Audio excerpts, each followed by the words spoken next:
They put showers in, and the men used to shower when they came out of the mine. They also had water for the steam hoist plant, because it had a steam hoist. They didn't have the electric mule then. And the steam hoist was the power to pull the coal out of the mine on these cars. But you can find, this is the old shower right here where the men came in. And on both sides you see it's elevated. They came in this side and they came in the other side. This is where they hung their dirty clothes. So this is, did they pay for this, Roy, or was this just part of... Part of the company. They hung their dirty clothes in here and then they came in here to shower. And if you look around, it's getting pretty hard. This has been closed since 1937. But like, there were drains in here. It's all been covered over now. Where the men showered, and then they got dried, and then they go back in there and see what they did over there and over here. One rack, they come to work in the morning in their clean clothes, and then they get into their dirty clothes. Then they go to work in the mine, and then at the end of the day, they come in and hang up the dirty clothes. They take a shower and put on their regular clothes so they could go home clean without having a shower, because in those days a lot of the women had shanties and they had like wash tubs. You didn't have a lot of showers in those days, so the women, you know, in those days they used to have to wash their clothes. But my aunt had a boarding house, and you'd never get this to happen nowadays, but a lot, like 2 or 3 guys or maybe 5 or 6 guys had bathed in the same water. Well, the first guy had clean water. I was like to bathe in 3 or 4 other coal miners' water, and that's how they did. So they put showers in. So, okay, where did they keep their clean clothes? Okay, their clean clothes, they wore with them to work in the morning. They Right. hung them on a rack. So they had a rack here to hang the clean When clothes. they come to work, they come in and take off their clean clothes, and then they put on their dirty clothes and go to work. And they come out of the mine very dirty with their dirty clothes, come in, hang up their dirty clothes, take a shower, put back on their clean clothes that they came to work with in the morning, go home. How many guys, like, a day would shower here?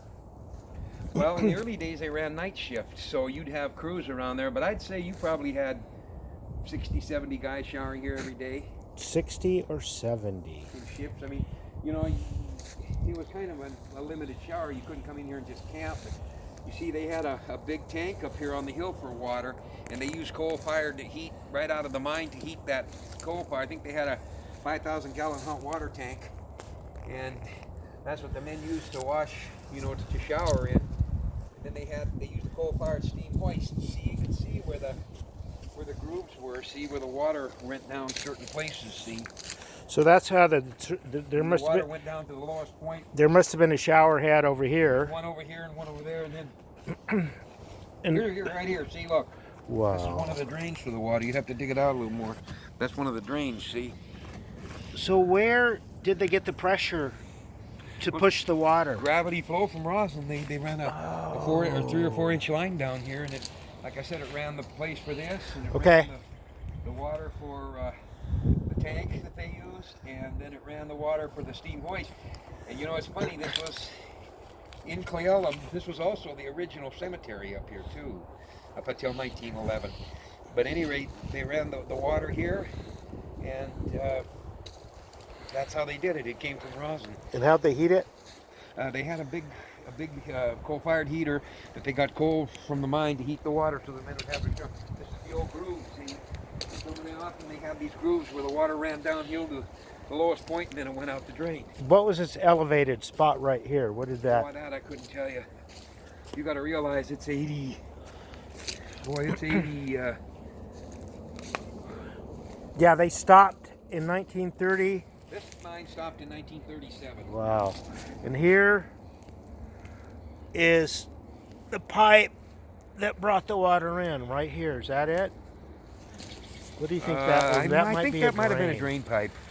Oh, I think that may have been the drain pipe. I'm pretty sure it was. And Roy, do you think they would ever destroy this, or do you think? Pardon? Do you think this will be here forever, or do you think they're going to destroy it? Well, this is historical. Like Okay, good.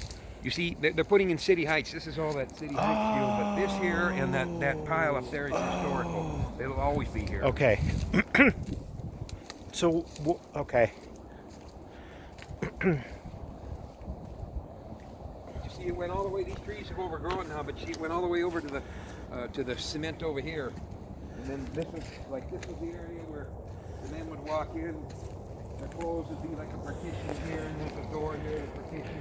Dirty clothes, one room, clean clothes the next. Where was the door to come right in? There was one of them.